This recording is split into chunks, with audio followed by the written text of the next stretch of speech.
Dalam menjalani kehidupan sehari-hari, kita tidak bisa lepas dari agama atau kepercayaan. Seperti saya yang merupakan pribadi beragama Katolik. Selain menjadi pribadi yang beragama, saya juga menjadi pribadi yang berjiwa kebangsaan. Menjadi pribadi yang beragama tidak menutup kemungkinan juga untuk menjadi pribadi berjiwa kebangsaan. Banyak hal yang dapat kita realisasikan sebagai pribadi beragama, sekaligus menjadi pribadi berjiwa kebangsaan. Untuk merealisasikannya, kita tidak perlu melakukan tindakan besar, seperti harus menjadi TNI atau polisi. Tetapi ada banyak tindakan kecil yang dapat kita lakukan untuk merealisasikannya, seperti menggunakan dasar negara kita yaitu Pancasila sebagai pedoman tindakan nyata yang kita terapkan dalam kehidupan sehari-hari. Pada sila pertama Pancasila, yaitu ketuhanan yang Maha Esa, menegaskan bahwa kita harus percaya dan takwa kepada Tuhan yang Maha Esa, serta menjalankan perintah dari agama yang kita anut, juga saling menghormati antar umat beragama. Sila kedua Pancasila yang berbunyi kemanusiaan yang adil dan beradab dapat kita terapkan dengan menolong, menghormati, menyayangi, dan berbuat baik kepada sesama antar manusia.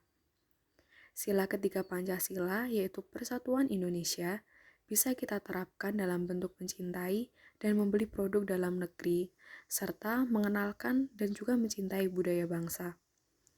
Pada sila keempat Pancasila yang berbunyi kerakyatan yang dipimpin oleh hikmat kebijaksanaan dalam permusyawaratan perwakilan, bisa menjadi pedoman kita dalam kehidupan sehari-hari.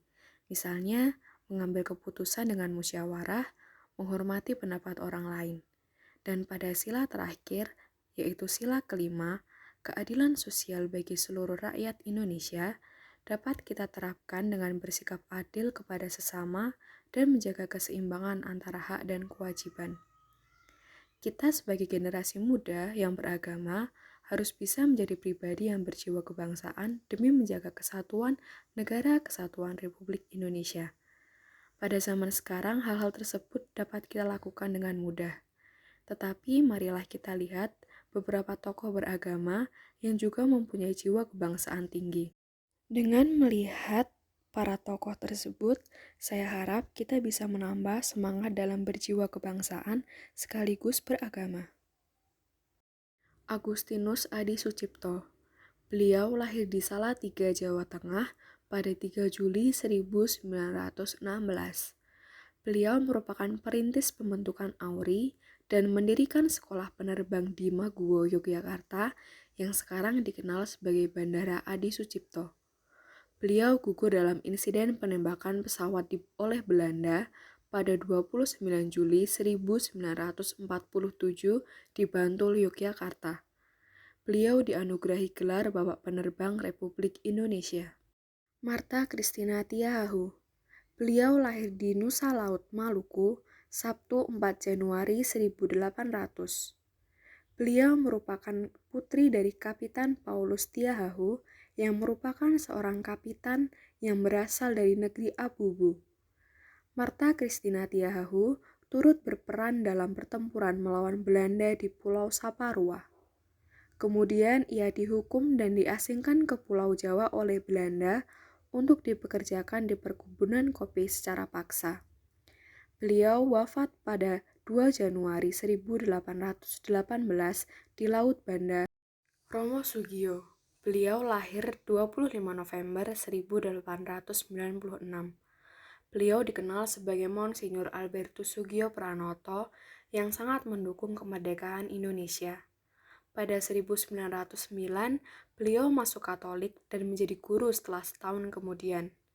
Pada 1915, beliau tertarik menjadi pemuka agama Katolik. Pada 1933, ia pulang ke Jawa setelah belajar di Belanda. Dan pada 1940, beliau menjadi uskup Katolik. Dan pada 22 Juli 1963, Romo Sugio Pranoto wafat. Yosudarso atau Yosafat Sudarso.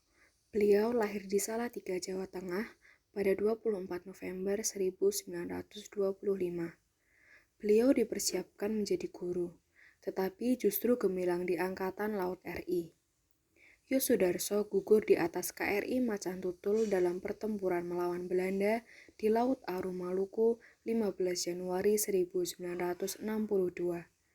Saat gugur, Yosudarso berpangkat Laksamana Pertama atau Komodor.